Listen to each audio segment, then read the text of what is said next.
Тарихи тізбек дегенде былай түсініп алсаңыздар болады. Мына бір инерция келе жатыр, бір жерден бір импульс берілген, бір күш, қуат, сол өзінің жолындағы кездескен заттың бәрін аударып төңкеріп қопарып кете береді. Енді бұны бізде экзистенциалдық философия деген сабақ бар дедім ғой. Сол жерде сосын логотерапияда осыны айтады.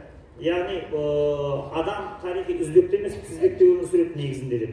Оны Эрвин Штраус деген өзінің бір маманы бар, неміс, сол айтады. Мына сіздер білесіздер ма? Врачтарға барғанда болмаса офисте отырған кезде кейбіреулер шіркін-ай, ешкім жоқ, бір аралға кетіп қалып, жалғыз өзім жатсам ғой, шаршадым мен айналамдағы адамдардан деп айтып отыр ғой. Соны айтады, ол негізі ол бейнорма нәрсе, есі дұрыс адам бүйтіп елден қоғамнан безбейді. Негізі оның өзінің ішінде бір проблема бар. Ол өзі үзбекке қарай ұмтылмайды, есі дұрыс адам тізбекке қарай кіруге тырысады. Яғни мен тарихи тізбегім не? Маған берілетін күш, қуат, инерция, цепочка қай жерден үзілді ма шынжыр. Ол соны жалғайтын болса, ол арға дүрілдеп кете береді. Бұл жерде қазір енді үй ішінде отбасында жаңағы бала шағаларды оқытып, лагерьге беріп, сол тізбекке жалғанғандардың бәрі жүрегі орнына түсті дағыны. Тіпті мен сіздерге айтайын, өзінің сол діншілдігіне, тақуалығына сенген тастай тақуалардың өзі тізбекке жалғанбағанның кесірінен мына қазақтың мәдениетінен жырақтап қалаттағына үзіліп түскен шынжырлар сияқты бір шетте өздерін-өздері бөтен болып бір аңқылықтар сияқты қалып қояды. Енді сондай болмас. Енді біз қалай түсіп қалдық соған? Қазір мен бұның тарихын тарқатамын. Бізде қалай болды? Мына отбасы реформациясы не үшін жаңағы баспа істердің бәрі қиында, кітап шығарған адамдардың бәрі банкрот болып шығарған кітаптардың бәрі үйінде тау үйіліп тұрғанда біздікілер не үшін оны сатып үлгере алмай жатыр? Себебі бұның құпиясы бірақ жерде тарихи тізбекте. Енді бізде біреулер сұрайды, жаңағыдай кришаларын көп біреу көмектесе ме пәлен-пәшін дейді. Ол криша түгіл тасбақада жоқ, бұл просто әшейін қарапайым тарихи тізбек болды. Қараңыздар, міне тарихи тізбекте бұны Қожа Ахмет Яссауиден басталды негізі әңгіменің бәрі. Жіберіңдер. Келесі. Мұны тізбекті қалай ұстап отыр? Мына не үшін Яссауи бабамыздың кесенесіне жерленген? Мына көрдіңіздер ме тастардың бәрі? Негізінде бұлардың бәрі мың жылдан бері осындай қазаққа мына еңбегі сіңген, әбден мына қазақтың мәдениетінде, тарихында өзінің орны бар. Осы қазақтың хандығын, қазақ мәдениетін, қазақ тілін, әдебиетін, руханиятын, жанын, құдіретін, қайсар мінезін бәрі сақтап қалады деп, соның жолында жан алысып жан берген, соның жолында пида болған хандардың, батырлардың бәрін кезінде мынандай көмген. Бірақ кейіннен бұны бәрі жандай большевиктерге қиратады. Кейіннен 91-ші реставрация болған кезде бұлардың бәрі кәдімгі гүлзірін сүріп, қалай болса солай істеген. Кейіннен басында қастарын алғанда бір бөлмеге просто жинай салған. Енді мен бұған көп тоқтап тұрмаймын, негізгі әңгіме бұл емес, қазір біз ары қарай кете береміз. Бірақ негізі осы Қожа Ахмет Яссауиден бастап ана импульс беріледі. Енді бұлсыз біз ешнәрсе істей алмаймыз, соны қазір сіздер көресіздер. Мысалға адамдар бірден пайғамбарға еліктеймін деп сөйтіп түскендер болады. Енді белгілі бір дәрежеде жеке қарап жақсы адам болып жүру мүмкін, жеке тақуалығы, көркем мінез құлқы болуы мүмкін. Бірақ мына қазақ мәдениетінен жаңа сіздер жыр тыңдап отырсыздар ғой, күй тыңдап отырсыздар, тақпақтар айтып отыр. Сол мәдениетке ана адамдар кіре алмай қалады. Не үшін кіре алмай қалады? Қазір ары қарай жүре береміз. Жібере беріңдер. Мына ұлттық идентификацияны Тәңірім алуандықты сүйекте жазып қойған. Ұлттық идентификация дегенде сіздер жақсы білесіздер. Мына әрбір үйімізде ұрыс керіс неден шығады? Ерлі-зайыптылардың ұрысы неден шығады, білесіздер ма? Бір-бірінің идентификациясын, яғни қайталанбас болмысын сыйламағанда мінез құлқын құрметтемегеннен шығады. Мына біздегі осы әр адам жеке дара жаратылған дегенде, бұның мини түрі қазір макроға өтем. Мини түрі үйде болады. Яғни күйеуі әйеліне алғаннан кейін мен не қалаймын, сен соны қалайсың, мен қандай киноны көремін, сен сол киноны көресің, мен қандай тамақ жақсы көремін, сен соны тамақ жақсы көресің, мен кімдермен араласам, сен сонымен араласасың дейді да.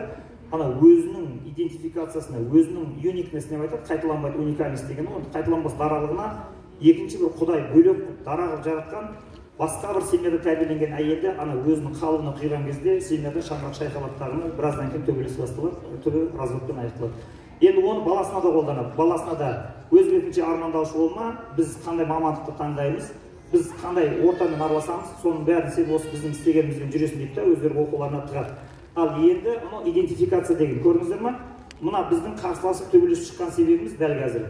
Мына қазақтардың өзінің бұрыннан келе жатқан қазақтың өзіне ғана тән тілі, дауысы, дыбысы, әрпі, тіпті мына дауысты дыбыстарға, соңғы дауысты дыбысқа түсетін екпіндерге шейін оның бәрі идентификация. Қазақты басқа ұлттан айырып көрсетіп, бұл қазақ деген Құдайдың жаратқан ерекше басқа бір өзінің бір бөлекше тайпасы деген. Енді оны Құранда жақсы білесіздер, ұлтты, ұлысты әртүрлі жаратып, не үшін бір-бірін тану үшін деген. Бір-бірін таныған кезінде сен оның қайталанбас даралығынан танисың. Енді сол даралықты қайталанбайтын даралығын ананың ерекшелігін жойған кезде, сол кезде мына үйде қалай жағы ер мен әйел төбелесіп қалды, бір-бірін жұтуға тырысқан кезінде, дәл сол сияқты мемлекеттің арасында да шайқас басталады. Мына бір ұлттың бір ұлт жаңа идентификациясын. Ана көрдіңіздер ме?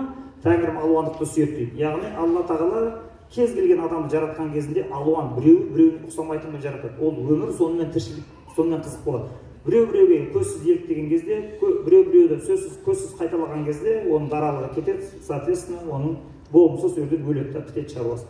Енді осы тұтас халыққа қолдансаң, мұны сіздер көріп отырсыздар қазір.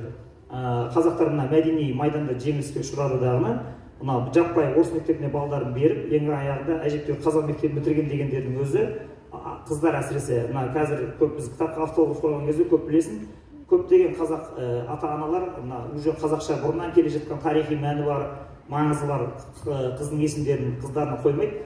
Жаңағыдай Алина, бірдеңе Ина, Жасмина, сондай ана женский родқа подгон жасай берген. Ана орыстармен араласқан кезінде ана комплекс болмасын, ана женский родқа түсіп тұрсын. Егер жаңа Анар Жұлдыз дейтін болса, Жұлдызка, Анарка деп айтады, аналарға біз неудобство жасамайық.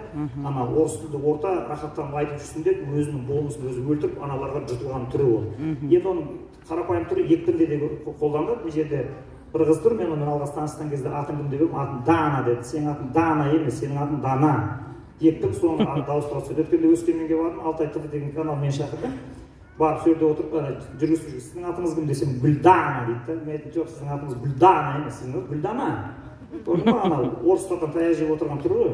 Енді ондай мен кеше бірнеше ескерту жасадым, Қызылордада неде жүргенде Айдана деп танысады. Жоқ, Айдана емес, Айдана. Негізі соңғы дауысты дыбыстап сөйлеу керек. Көрдіңдер ме, осындай әрбір әріп үшін, әрбір екпін үшін жан берісіп төбелесу негізі Қожа Ахмет Яссауиден басталған. Бұл ана жаңағы қазақтарды қарсыларға сол заманның өзінің салақтарымен соғысып жүр ғой енді ол кезде.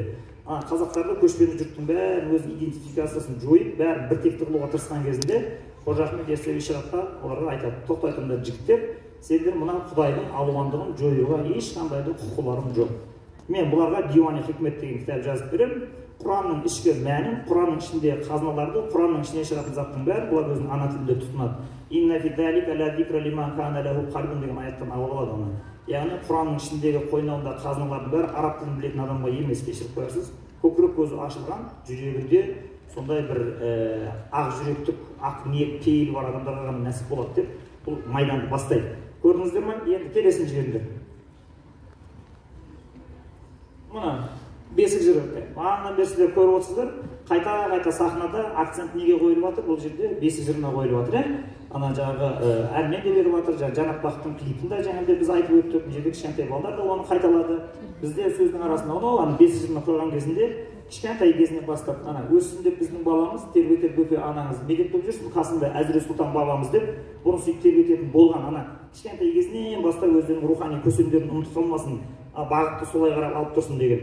Енді ол бағыттан жаңылғаннан кейін сіздер көріп отырсыздар, бір үйде семьяның бірнеше мүшесі бірнеше бағытқа қарай діни бөлшектенген кезде ол үйде отырып тамақ ішу, ортақ бір объективті құндылық болмайды. Ол жерде бір үйлену, беташар, анау сияқты бір дәстүрмен бір басыңды біріктіріп отыру деген енді мүмкін емес. Сол жерде айқайласып, жұлысып, ұрысып тынасың, бет-бетімен кетесің. Кеттік, жібер ары қарай. Бесік жыры және болмыс дейді. Анау адамда эссенция жоқ деген. Бұл енді әңгіменің төресі. Не үшін біз мысалы қайта-қайта бесікке кіріп тіреп жатырмыз жерде? Себебі сіздер білесіздер, ана ел болам десең бесігін түзе дегенде. Ол бесігін түзе дегенде бесік түзейтіндігі жоқ, ол ағаштан тұрған нәрсе ғой, бұзылса қайтып жөндеп отыра береді. Bu yerде негізгі толық мәтін ел боламын дейтін болсаң, бесік жырыңды түзе ғой негізінде. Соған жыры деген сұхбатта ел болам десең бесігін түзе деп қысқарып кете береді. Енді ел болам деген халықтың бәрі негізінде өсем өнем дейтін болса, бала туылғаннан туылмай жатып жаңағыдай ішіндегі мәні ол трансцендент болу керек. Трансцендент деген сөз бұл дүниенің ішінде жоқ, тек ғайып әлемде өтіп жатқан, тылсым әлемде болып жатқан оқиғаларды баланың бейсанасына құлағы арқылы шешесі ыңдап отырып кіргізеді. Сол жаңағы айтып жатқандары бәрін жаңағы Қазығұртқа келіп тоқтаған Мұқтай болар ма екенсің, ел жұртыма дарыған Құттай болар ма екенсің, ла илаха илlallah пайда бар, Мұхаммедтің үмбеті осындай бөгет қайда бар деп айтып жатқан себебі. Ал енді оны не үшін эссенциясы жоқ деп жазып кетті, білесіздер ме? Олай болған себебі мына адамдардың бәрі бүйтіп ойлайды. Менің балам туылғаннан бастап ол өзі гений, өйткені ол менің балам менен алысқа бармайды. Біздің семьямыз, әулетіміз бұрыннан сондай жаңағыдай оқыған, тоқыған, көзі ашық, менің балам қырат жояды деп ойлайды. Бірақ өзінің баласының эссенциясы деген оның ішінде ұстайтын әрі еш нәрсе жоқ, қалыптаспаған деген сөз. Адам өсе келе өмірдің толқынында кетіп барады, өзін қашап тәрбиелеп, ең соңында өлуге тақаған кезінде, өлім сәт соққан кезінде барып оның эссенциясы қалыптасады да кімсің пәленше болып шығады. Енді сондықтан сондай болғандықтан ана баланың болмысы деген жаңа туылған кезінде ол бір балқытылған қорғасы сияқты қандай формалы құясың, соған түсіп кете береді ана жерден. Енді оның бір несі 31 жылдары ма не жасады эксперимент, эссенция бар ма жоқ па тексереміз деп. Сөйтті да 2 жасар маймылдың қасына 2 жасар Катяның адамның баласын қосып қойды да, екеуін 4-5 ай бірге жүргізіп еді. Ғалымдар шошып кетті, дереу тоқтатыңдар экспериментті. Не үшін деп еді? Катя адамдардың арасында жүр, сол тоқырлаған адам. Жаңа туған маймылдың баласын өздеріне адамдар ортасына сіңіріп алып, маймыл адамға ұқсай ма, ұқсамай ма деп істеген. Сөйтіп еді, маймылдың эссенциясы бар. Туғаннан бастап ол маймыл қатып қалған, ол өзгере алмайды, өзінің болмысын бұзып жағып шығып, адамға айнала алмайды, сөйтіп қатып тастаған Құдай. Ал ана Катяда адамда эссенция жоқ, ол маймылға жұтылып та 6 айдан кейін ол маймылдың қылықтарын қайталай бастап еді, ол тоқтатыңдар деді, адам маймыл болып кетеді. Сондықтан балаң туылған кезінде сен білмейсің, ол адам ба, адам емес па, ол адам болды өте күрделі, қиын процесс ана жерден. Енді бұның нақты біреуі 2001 жыл, 2002 жыл сіздер білесіздер, ана Оксана Молаяна кім? Украинада үйінде әке-шешесі арақ ішіп отырып 3 жасар қызын 4 жасар далаға қуып жіберді. Ол барды дағы ана жерде иттің ұясына кіріп кетті. Ит оны 5 жыл сүйреді, ұяның ішінде асырап, итпен бірге тамақ ішіп өсіп еді. Айландырған 5 жыл ма, 6 жыл ма жатты иттің ұясында. Кейін ана нелер адамның құқығын қорғайтындар, баланың құқығын соны тауып алып, шағындап ұстап алды оны. Қараса қыздың жасы 13 ма, 14-ке кетіп қалған, итке айналып кеткен, ит сияқты шабады, ит сияқты үреді, ит сияқты су ішеді, ит сияқты суға шомылып сілкінеді, дірілдетеді үстінің бәрін. Соны алды да миллион психологқа алып барып, мынаны емдеп қайтқан адам батырына қосын деді. Сол Оксана сол адам болған тісі ақситын итке ұқсап кеткен.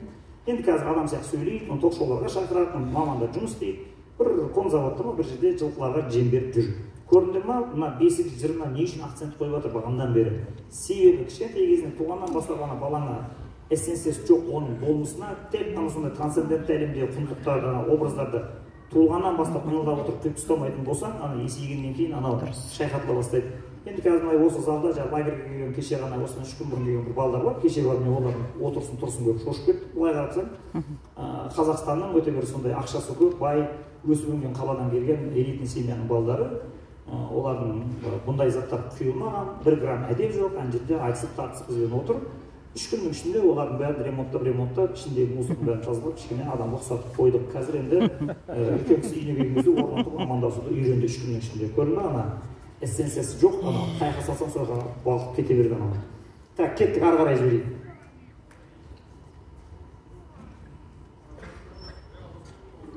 Ана Ресей империясының күшеюі. Мына сіздер енді ойлайсыздар ғой, біз қалай мынадан айырып қалды, бұл қалай қолда тұрған зат шығып кетті деген кезде, бұл 1731-ден басталады. Ресей империясы Қазақстанға болып, Батыс Қазақстаннан кіреді, Әбілқайырмен ұстасады, сол жерден тиіп келіп жібереді. Сосын арғырақ бұлар жайлап, мына солтүстік Қазақстанның бәрін жайлап, Өскемен, Семей, ең соңғысы бұл жерге дейін Ұзынағашта соғыс болды, ең соңғы Созаққа дейін барды, Түркістанға дейін барды, бәрін алып крепостьтарды орнатып, енді Ресей империяны мына алған кезінде мына қазақтарды алу, қазақтарды шоқындыру өте ұзаққа созылып кеткен процесс. Не үшін? Себебі гәптің бәрі барлық жыршыларды не үшін біз насихаттап жатырмыз? Себебі жыршылар жүрген жерінде осындай жырларды айтады да, сол кезінде кішкентай балалардың алдарына алып отырып, бесіктегі баласымен отыра береді ана нелер, қазақтар, көшпенділер. Ана құлақтарынан жырменен ана құндылықтардың бәрі өтіп кете береді дағына, жұтылмайды, ана құла ойлары тұнып қала береді. Оны кәдімгідей бұлардың пәленбай рапорттары бар, жоғарыға жазған қазақтар не істейміз, уже қан ішіп бітті, мыналарды ала алмай жатырмыз, енді не қыламыз деген кезінде, мынау бұл жаулап келе жатқан кезде 1840-30 жылдарға, 50 жылдарға қарай баспа ісі пайда болады дағына кітап басып шығара бастады. Сол кезде қазақтың көзі ашықтарының бәрі тұрады дағына жаппай Қазанға барады да кітап бастыра бастайды. Сөйтеді дағы мына адамдардың аузында жүрген әңгімелердің бәрін переводчиктерге бұл негізі мына кітап қазір көрсетемін сіздерге. Бұл Ж деген атпен, атын білмедім, Шалғынбаев деген кісі орысша жазған. Ленинградты, Москвадағы, Уфадағы, Қазандағы бүкіл архивтердің бәрін ақтарып 2 том кітап жазған. Книжное дело казахов деген. Соның 2 томында осының бәрін жазады. Мына Қазанға қазақтардың барғанын, қалай аудармашыларына орыстарға жұтылмасы үшін неше түрлі келген құндылықтардың бәрін қалай аударған. Қазір қараңыздар цифрларды. Жібер. Ана көрдіңіздер ма? Мына жерде гәптің бәрі бұл жерде. Ой, шаш. Ано төбесінде сіздер көріп тұрған, көрген жоқсыздар ма? Ано, как известно, в 11-12 веках территории Средней Азии и Южного Казахстана большое распространение получил учение суфизм, мистическое течение в исламе, в основу которого лежали идеи мифического сознания с божеством, истинного богопознания, отказа от сложной личной обрядности. Қазақтардың бәрі құрғақ құлшылыққа, құрғақ шариғатқа байлап, олардың бәрі матап, діннің догмасына байлап тастайтын өте қауіпті идеялар шығармайды. Тек қана адамның көкірегіне құндылық құятын, адамның өмірге ғашық қылатын құндылықтардың бәрін тарқатуы басталды солардан деп жазып жатқан жерде. Енді осылардың астында енді анау Қожа Ахмет Яссауидің 4 шәкіртінің анау астында аттары тұр. Енді осыларға шабуылды бастау керек. Енді бұл жерде шығарған кітаптарын қараңыздар. Ең сол кездегі қатты шыққан, ең көп тараған бірінші басылғандары Сүлеймен Бақырғали мен Қожа Ахмет Яссауидің кітаптары. Оның ішінде 20 кітап шықса, соның 16-сы Бақырғалидан, 4-еуі Яссауиден шықты. В целом до революции на казахском языке книг и брошюр религии и религиозно-нравоучительного содержания. Көрдіңіздер ма? Нравоучительного содержания дегенге мән беріңіздер. Адамның мінез құлқын қалыптастыратын, мына сіздер мен біздер армандап жүрген ар-ұяты бар, көкірегіне құндылық толған, парасатты жігіттерді қалыптастыратын нәрсе. Было выпущено около 200 наименований, включая переиздание. К сугубо религиозным книгам относится незначительное число дейді. Мына қазақтардың мынандай догмаға байланбайтын себебі сол. 200 кітап шығарып тастаған. Сол шығарып тастаған кітаптарының бәрі сендерде біздердің ата-бабаларымызды құр мынандай болмайды деген андай моральдық таным дейді ғой, ақ пен қара түстен басқа түкті көрмейтін. Сонда соқыр болып қалмасын деп, адамның құндылыққа үйір болатын, көркем мінез құлық қалыптастыратын сондай өнімдерді береді. Мына сіздердің оқып жүрген отбасы хрестоматиясында оқып жатқан мың сұрақ, сияр шәріп, сосын салт дәстүр сөйлейді қиссалар, кешегі шыққан қиссасылардың бәрі сол кездегі 200 кітаптың ішінде. Ол сіздер таңғалып жүрсіздер ғой, бізге ойбай мыналар жаңағы пәле кітап шығарып тастады деп, әлі біз шетін де бұза алмадық қой. Бұл жерде кітаптардың санына қарашы, сен қазір қандай немен алады? Жібер, қазір саны көбейеді бұлардың. Мынаны қараңдар, міне. Енді бұлардың ішінде басы қатып жатыр кәдімгідей. Не істейміз мыналарды? Қалай тоқтатамыз? Мына қазақтарды ала алмай жатырмыз. Мыналар надан қылу керек, топас қылу керек, мыналардың бәрін қирату керек. Себебі қазанға барады да, көз ашықтардың бәрі. Ана кітаптың ішінде өте көп детальдар берген, мен тез айта берейін. Соның ішінде мына аудармашылар өте шебер қалыптасқан, мына парсы тілі мен араб тілін әбден ішіп алған, сырттан келген кітаптардың бәрін алады да тез қорытады, бәрі оның қазақша вариантында өте сіңімді шығарады. Сонда қазақтың мәдениеті, руханияты қатты дамып қойыланып кетті. Сол енді кітапты бәленің бәрі мына кітаптан шығып жатыр, мына кітаптан тарап кетіп жатыр дегеннен кейін істегендерін көрдіңіздер ма? Жібер. ГУПДП деген көрдіңіздер ма? Главное управление по делам печати. Мына сіздер мен біздердегі кітаптарды бақылап отыру, қазақтарды қолдан надандандыру, жаңа жырдан кесіп тастау, анадан кесіп тастау, мынадан кесіп тастау, хикметтен кесіп тастау, бәрі бақылауға алу деген 1865 жылы апрельде, 1 апрель күні құрылады бұлар. Енді сіздер біздің қазіргі күйеулеріңізге көңілдеріңіз толмайды. Солай ғой енді. Бәрі мынаның жаңағыдай мені тиран, маған күн бермейді, жаңағы бір жаққа барайын десем сұранып кетпейді, жаңағыдай балдарымыздың түрі мынау деп, сол бізді құндылықтан құр қалдырып, бәрімізді құрғақ діншілдікке байлап, біздің бәріміздің көкірегімізді қаңыратып жүрген әңгіме қайдан шығып жатыр? Міне бәленің бәрі, мынау Смирнов деген бәле, мынау біздің түбімізге жеткен адам. Ол суретін жақсылап жаттап алыңыздар. Бұл кәдімгі статский советник, профессор Санкт-Петербургта шығыстану факультетінде оқыған. Мынауың бар ма? Түрікше, қазақша, шағатайша кітаптарын оқып шыққан кезде аузыңды ашып, көзіңді жұмасың. Мына сондай профессор, түрколог білмейтін бәлеш жоқ. Бірақ бұл шовинистік, империяшыл пиғылы сүйегінен өтіп кемігіне дейін сіңіп кеткен сондай оңбаған адам, мына отырып алаттағыны қазақтарды топастандыру үшін қазандағы цензураны Санкт-Петербургқа көшіресін дейді. Қараңыздар бұл жерде. Қараңыздар, отсутствие царской цензурной системы в последние четверти 19 века красноречиво свидетельствует многочисленные факты запретов и арестов изданий, выпущенных на татарских и казахских языках. Тенденция постоянного роста выпуска народной, религиозной и духовно-нравоучительной литературы на казахском языке вызвала серьезную обеспокоенность властей. Ресей империясында отырғандардың бәрі қазақша кітаптар шыққан. Былайша айтқанда, 1865 жылы осы біздің шығарып отырған кітаптар сол кезде шыққан негізінде. Соны көрген кезде мына Смирновтардың бәрінің аттары ойнайды дағына бұның кәдімгідей табылған қазір хат жазады ол жерге келмеңіз. Екіншісі көрдіңіздер ме, анау 82 1882 жылы мен 1892 жылы отмечается значительное увеличение провинциальной непериодической печати пособий изданий на восточных языках, количество которых возросло за 10 лет на 134% дейді. Айналдырған 10 жылдың ішінде 32 кітаптан 75 кітапқа дейін жазып тастаған қазақтар. Сіздер бұл жерде отбасы хрестоматиясы 10 жылда қанша кітап жазып деп жатсыздар сіздер? Жаңағы басқа құндылықтарды есептелмегенде біздің шығарғанымыз 10-ға жетпейді негізінде. Мыналардың 10 жылда істеп тастаған қараңдар 75 кітапқа тастаған ана жерден. Енді мұны көреді де, мынаның басы ауырады. Сосын мына Смирнов деген құдайдан безген, қарап, бірақ адам деген тарихты қалай өзгертеді. Бұл Қазанға барады да айтады, Қазанда отырған цензура дұрыс деп отқан жоқ. Өрді Сафарин мен Ахмерин деген екі татар отыр. Цензурада отыру керек, кітаптарды шығармау керек. Бірақ олар қазақтарға бүйрегі бұрды ма, жоқ болмаса одан қауіп көрмеді ма, ол жағын мен білмеймін. Мына Смирнов деген шовинистке, яғни екеуінің жұмысы ұнамайды. Мынау қазақтарға кітапты көп рұқсат беріп жатыр, көп кітап шығып кетіп жатыр. Сондықтан екеуінің үстінен императорға арыз жаза береді, ақырында Сафариндер, Ахмеридтер екеуінің жұмысын шығарып жібереді де өзі бас болып отырып алады. Ол онымен де тоқтамайды. Бұл кәдімгідей императорға арыз жазып, қазақтар уыстан шығып баратыр. Көк нүктесінде цензураны Санкт-Петербургқа көшіреміз да, мен лично өзім бастық боламын. Кейін олмен де бітпейді.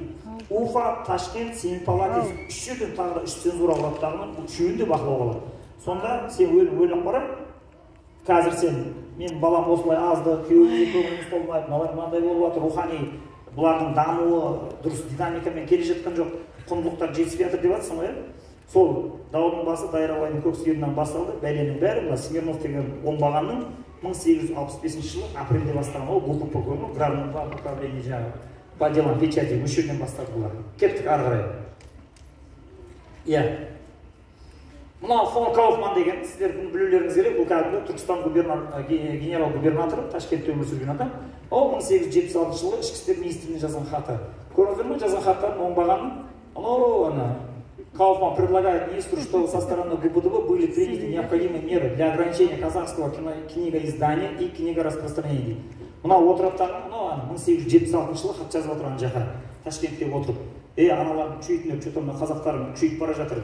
Солардың ішінде осы сіздер тыңдап жүрген ана Қиссай Зарқын, Қиссай Адам, Мұхаммедия, Қиссай Сейт Баттал, көп оның атаулары деген ана, оның есебіне шыға алмайсың. Біздің мына шығарып біліп оқып жүргеніміз 3-4 Қиссай. Мыналардың тізімдерін береді, ана жаңа академик, енді оның бәрін бұл жерде көрсеткен жоқпын. Өте көп. Енді ары қарай кете берейік. Фон Кауфман бұны жазып жатыр енді ана жерде. Бұл күресіп жатыр бұлар бізбен. Жібер.